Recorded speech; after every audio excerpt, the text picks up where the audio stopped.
Early childhood education क्यों important है, क्यों इस एज में बच्चे को भेजना है? का मतलब सिर्फ ABCD और ये बेसिक एजुकेशन नहीं होता, क्योंकि ये बहुत वास्ट चीज है, ये बहुत वास्ट टॉपिक है अर्ली एजुकेशन, जहाँ हम बच्चे को पढ़ने के साथ साथ दूसरों के साथ भी किस तरीके से रहना है। हेलो दोस्तों, आप सुन रहे हैं रेजिंग लिटिल माइंड्स, जहां हम बात करते हैं बच्चों के डेवलपमेंट की, पेरेंटिंग की और लर्निंग के हर पहलू पर। आज का एपिसोड बहुत खास है क्योंकि हमारे साथ हैं Priyanka Singh, associate director of the Crayon school और एक passionate early childhood education leader. Priyanka, welcome to the show. Thank you. So how is the life of an early educator?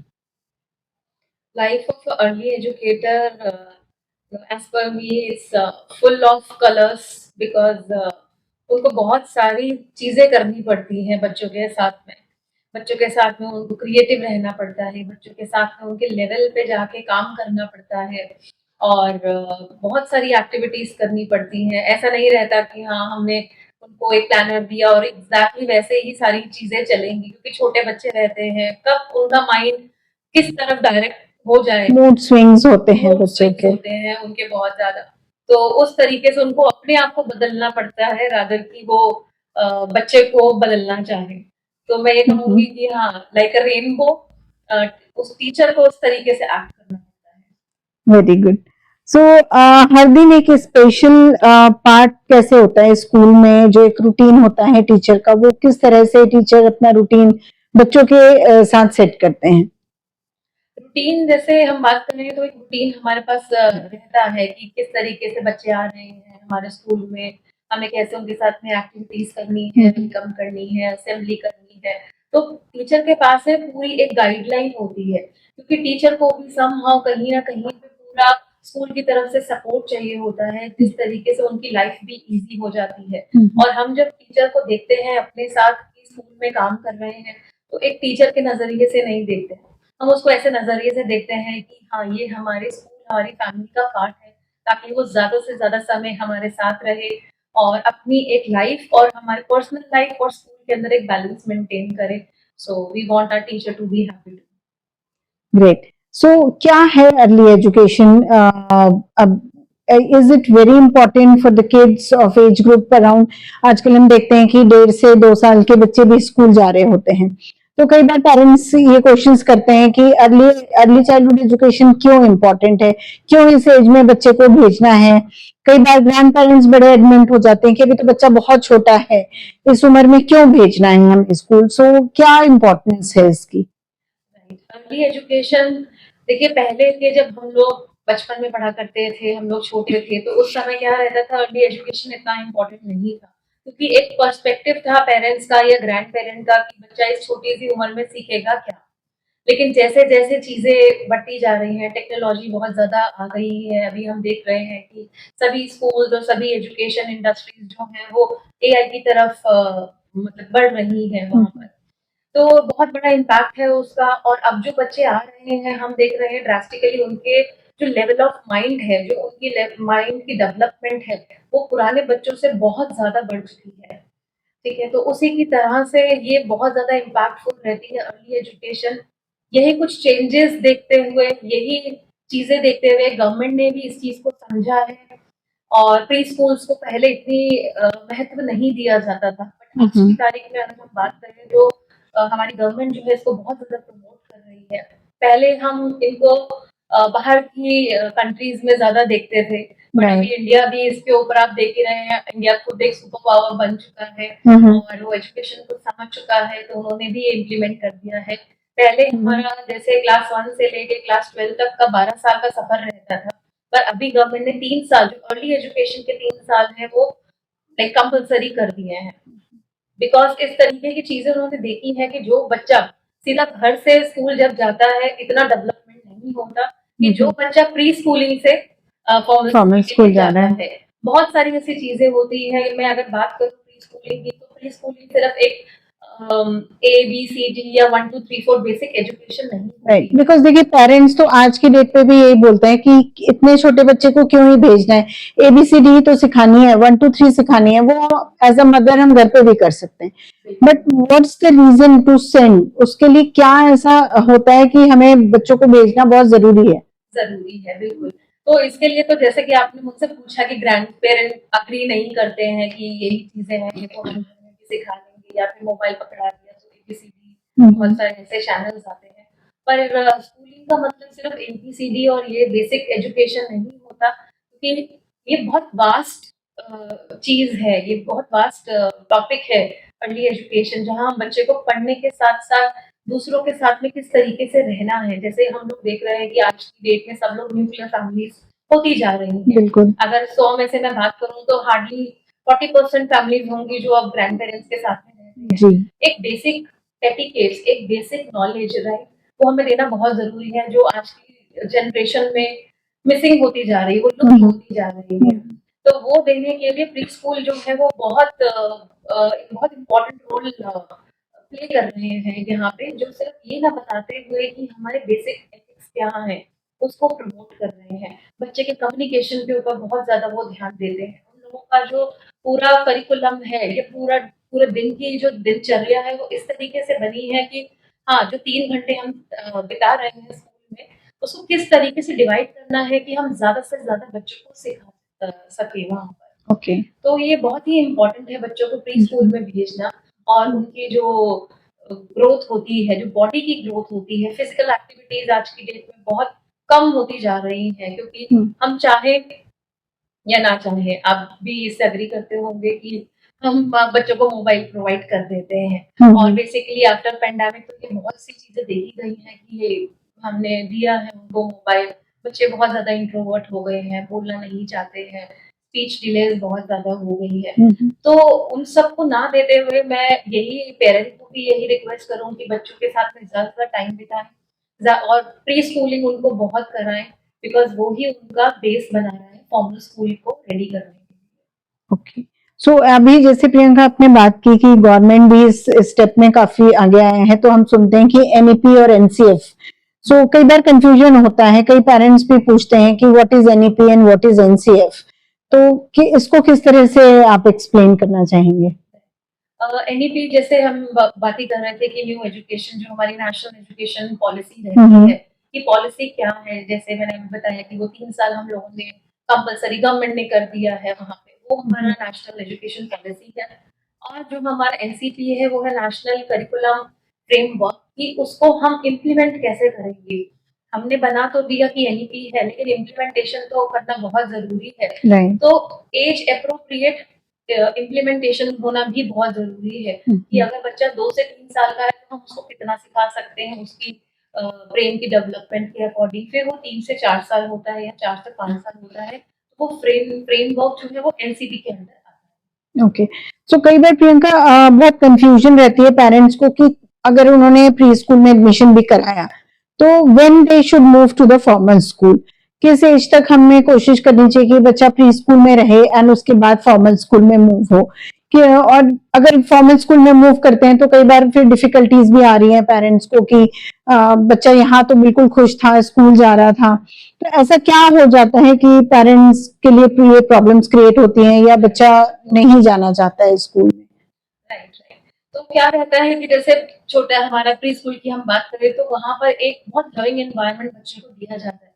वो अपने पेरेंट्स से अभी नया नया सेपरेट हुआ होता है, राइट। तो वहां पर वो उनको छोटा ग्रुप मिलता है जहाँ पे वो अपने वो विंग्स को ओपन कर सकते हैं। और हम पेरेंट क्या सोचते हैं कि वही जो ट्रेडिशनल सोच है अभी, कि एबीसीडी ही तो सीखना है, अब चलो हो गया प्री स्कूल, थोड़ा बेसिक नॉलेज ले लिया बच्चे ने, अब इसको हम फॉर्मल स्कूल के अंदर कर देते हैं। तो हम बच्चे के पर्सपेक्टिव से ना सोचते हुए हम बीइंग अ पेरेंट के पर्सपेक्टिव से सोचना शुरू कर देते हैं। तो यही चीज है जो बाद में फिर उनको लगता है कि हमने कुछ गलत डिसीजन ले लिया है, क्योंकि एक तो वहाँ पे बच्चे ज्यादा रहते हैं, यहाँ बच्चे कम हैं अभी। आप कुछ सोच सकते हैं, लाइक जैसे गवर्नमेंट ने बोला कि 6 साल में हमें क्लास 1 करवाना है, तो मतलब कि कहीं ना कहीं गवर्नमेंट हमें ये बोल रही है कि 6 साल में हमको फॉर्मल में मूव करना है। लेकिन पेरेंट क्या सोचता है कि हाँ जल्दी से जल्दी हम एडमिशन एडमिशन करवाएं। तो यहाँ पे पेरेंट को मुझे ऐसा लगता है कि गाइडेंस की बहुत जरूरत है, स्पेशली जो न्यूक्लियर पेरेंट है वो सब कुछ देना चाहते हैं, लेकिन वो जो गाइडेंस हमारी मिसिंग हो जाती है वो बहुत जरूरी है। ओके, सो मेरा नेक्स्ट क्वेश्चन आपसे ये है प्रियंका कि आप स्कूल में बैठते हैं, आपने काफी पेरेंट्स से आप डील भी करते हैं, तो and parents are very curious about their child's development and other things, so जो जनरल कुछ क्वेश्चंस हैं वो किस तरह के क्वेश्चंस पेरेंट्स आपको पूछते हैं जनरली आके, या क्या क्यूरियोसिटी रहती है, क्या उनका रहता है कि अ, आप मुझे ये बताइए मैम या वो बताइए, तो किस तरह के क्वेश्चंस आपके पास ज्यादा आते हैं पेरेंट्स की तरफ से? पेरेंट्स के बहुत तरीके के क्वेश्चंस आते हैं, कुछ कुछ ऐसे क्वेश्चंस भी आते हैं कि लगता है कि इनका जवाब क्या हो सकता है। तो जैसे कि मैं बात करूँ कि पेरेंट्स बहुत ज्यादा जल्दी में है आज की तारीख में, क्योंकि कंपटीशन इतना ज्यादा बढ़ गया है। उसको देखते हुए पेरेंट्स खुद एक प्रेशर में है कि अ, जल्दी से मेरा बच्चा जो है वो आईआईटी क्रैक करने के लिए रेडी हो जाए, जो कि पॉसिबल नहीं है क्योंकि गवर्नमेंट ने रिस्ट्रिक्ट किया है 6 साल से पहले नहीं हो पाएगा। तो पेरेंट को बहुत जरूरी है ये चीज समझना कि हर एज अप्रोप्रिएट ही हम बच्चे को सिखा सकते हैं। तो उनका पहला क्वेश्चन तो यही रहता है कि मैम मेरा बच्चा लिखना कब सीखेगा। अभी आपने एडमिशन कराया और इमीडिएटली में भी 1 महीने के बाद जैसे ही बच्चा सेटल होता है, पेरेंट्स का नेक्स्ट क्वेश्चन यही आता है कि लिखना कब सीखेगा। तो इसका एक पूरा प्रोसेस होता है जो कि हम पेरेंट्स को अपनी ओरिएंटेशंस के अंदर और जब भी हमारे पीटीएम्स होते हैं स्कूल में, इस चीज की इम्पोर्टेंस को क्रिएट करते हैं और उनको सही गाइडेंस भी देते हैं कि हर चीज के लिए एक समय होता है, सही समय होता है। तो इस तरीके के हमारे पास चैलेंजेस आते हैं। सेकेंडली हमसे पेरेंट्स पूछते हैं कि मैम मेरे बच्चे को टॉयलेटरी ट्रेनिंग आप लोग कब प्रोवाइड करेंगे, कैसे हम लोग इसका डायपर रिमूव कर सकते हैं। ये क्वेश्चन बहुत ही कॉमन रहता है पेरेंट का। तो उसमें यही रहता है कि जब बच्चा छोटा रहता है, प्ले ग्रुप का है या प्री नर्सरी का बच्चा है, तो इनिशियली तो उसको पहन के ही आना पड़ेगा क्योंकि एनवायरनमेंट एकदम न्यू है, लोग एकदम न्यू है वहाँ पे। ऑलरेडी बच्चा एक एंजाइटी में है अपने पेरेंट्स से सेपरेशन का।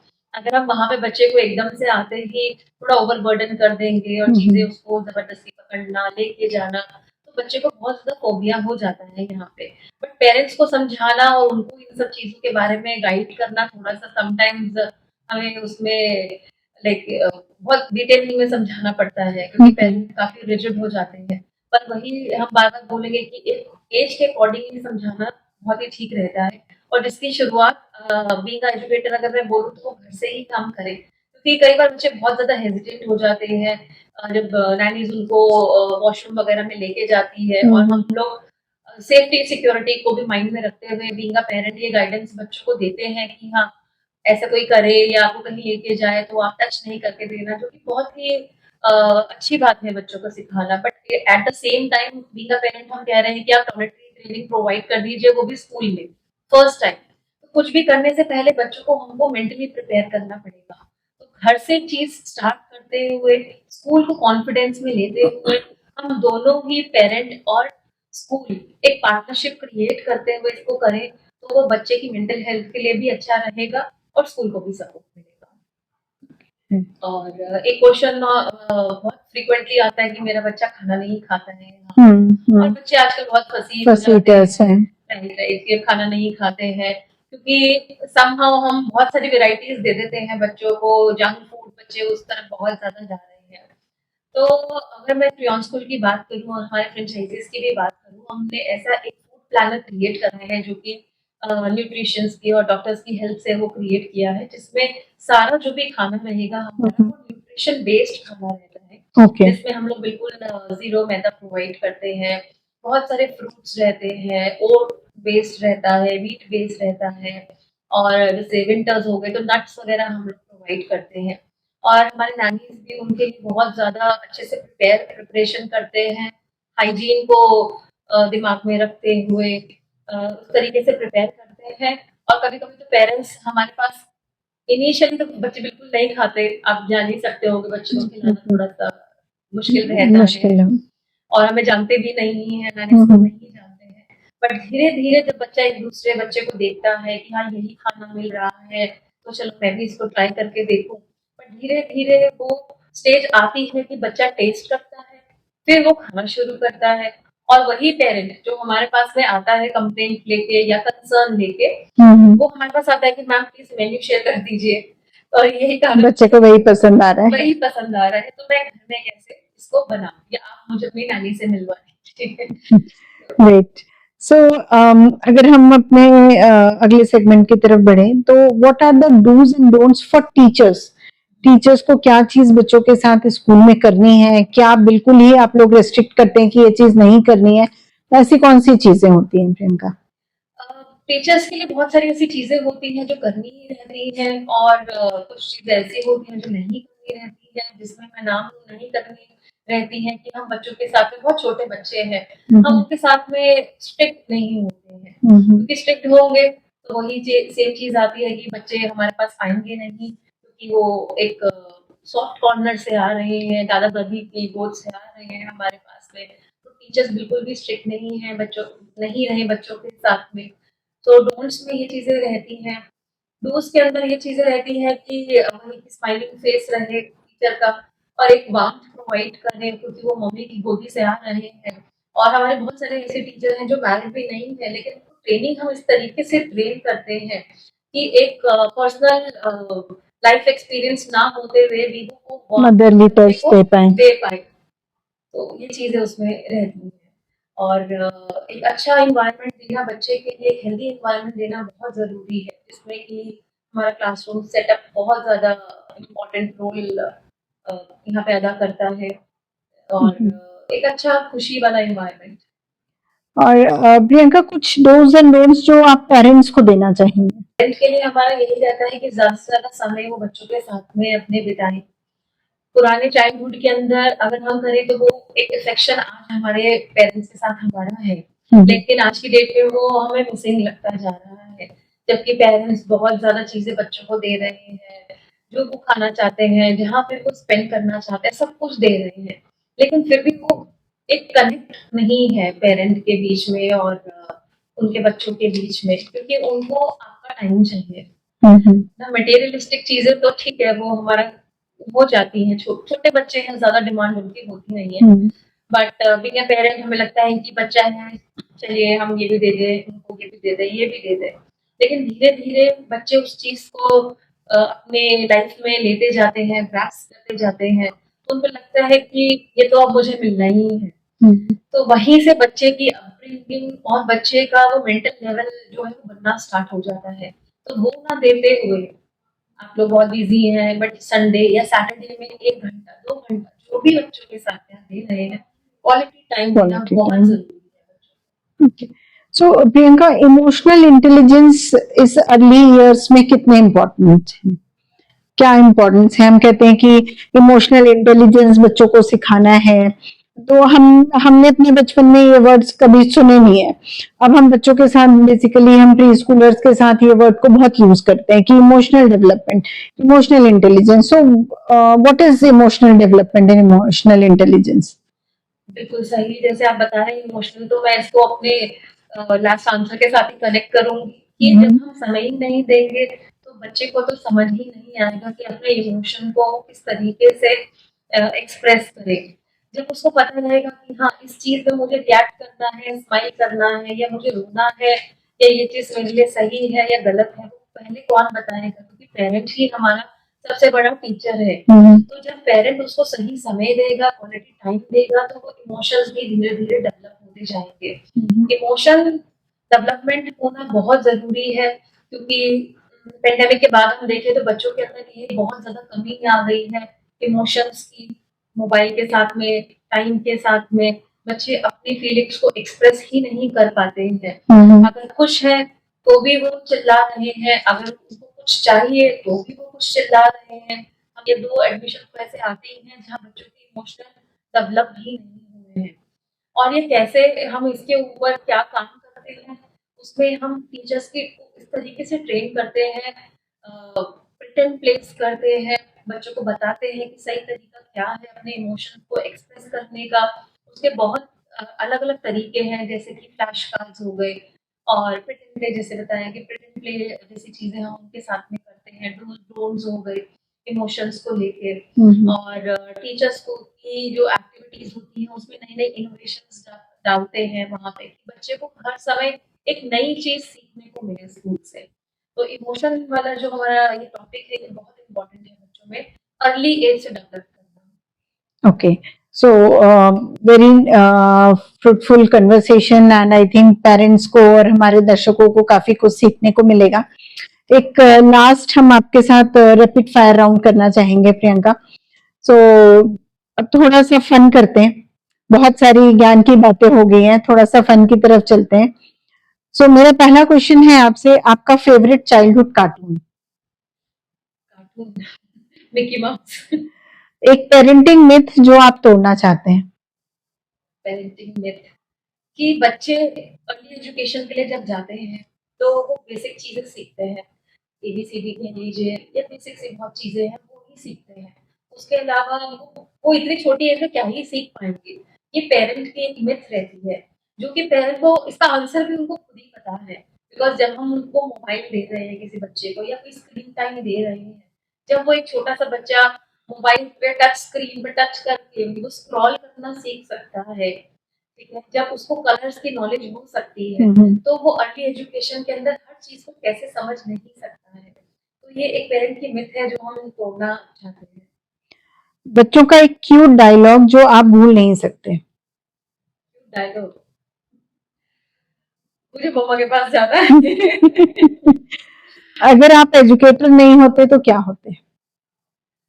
मैं एजुकेटर नहीं होती तो मतलब मुझे ऐसा लगता है कि ये लाइन मुझे बाय गॉड ग्रेस मिला है क्योंकि मैं एजुकेटर नहीं थी और मैं इस लाइन में आई। पर हाँ, अब मैं अगर अपनी जर्नी को पीछे फ्लैशबैक में देखती हूँ तो मुझे अब होता है ना एक समय के बाद ही आप समझ पाते हो कि मेरे साथ लाइफ में ये चीजें क्यों हुई हैं। तो मुझे समझ में आता है कि हाँ मेरा लाइफ का पाथ कुछ और मैंने चूज किया था, बट वो बाय गॉड ग्रेस मुझे यहाँ आना ही था। और इस जर्नी को मैं बहुत इंजॉय करती हूँ, बच्चों के साथ में मैं बहुत इंजॉय करती हूँ और इसको काम ना लेके मतलब मुझे लगता है मेरा सोल मेरा हार्ट किसी के अंदर है तो मैं एजुकेटर ही होती। मेरा नेक्स्ट सवाल है, यू आर अर्ली मॉर्निंग और late night person? I am mediocre. Okay. Three words that describe you as an educator.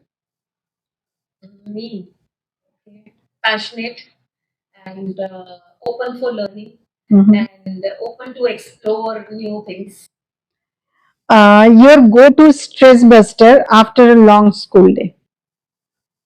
My stress buster is to meditate and sometime listening music, good music. One preschool activity you enjoy the most? Dancing with children. Which is more challenging, teaching toddlers or managing teachers? Teaching toddlers sometime initially when they are not settled. So that is little challenging because yes, we need to put so much efforts there. But I enjoy both the lives. The cutest mispronounced word you have heard from a child? Okay, cutest. मुझे लड्डू खाना है. One parenting trend you secretly don't agree with? Parenting trend.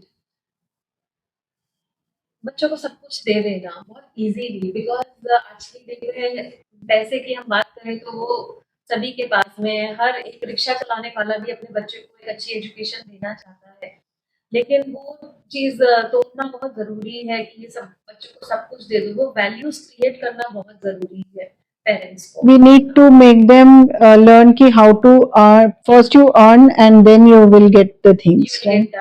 Easily हमें बच्चों को कुछ भी नहीं देना चाहिए, चाहे आपके पास हो तब भी मत दीजिए, तभी उसको वो वैल्यू पता चलेगी। Right. So if you had a magic wand, what would you change in the education system overnight? और होमवर्क, बच्चों को हमें होमवर्क नहीं देना चाहिए और अगर हम दे भी रहे हैं कुछ क्लासेस के लिए चीज जरूरी रहती है वो age appropriate. Okay. Coffee or chai during school hours? और obviously चाहे Favorite book for your young children? young children, writing because बच्चे क्या है कि रीडिंग और ये चीजें बहुत जल्दी ग्रैस्प कर लेते हैं, बट राइटिंग के अंदर बिकॉज वहाँ पे होल्डिंग रहती है, थोड़ा फोर्स रहता है, so I want to promote for writing skills. Okay, Priyanka ji, आपने इतनी क्लैरिटी और वार्मथ के साथ हर पॉइंट एक्सप्लेन किया। आई एम श्योर हमारे लिसनर्स के लिए ये एपिसोड सुपर इंसाइटफुल होगा। आपने एक बार फिर हमें याद दिला दिया कि छोटी सी एज सबसे बड़ी इन्वेस्टमेंट होती है। दोस्तों, अगर आप एक पेरेंट, टीचर या स्कूल ओनर हैं, तो ये कन्वर्सेशन एक टूल किट जैसा है। मैं हूं मौसमी और आप सुन रहे हैं रेजिंग लिटिल माइंड्स। मिलते हैं नेक्स्ट एपिसोड में। Thank you.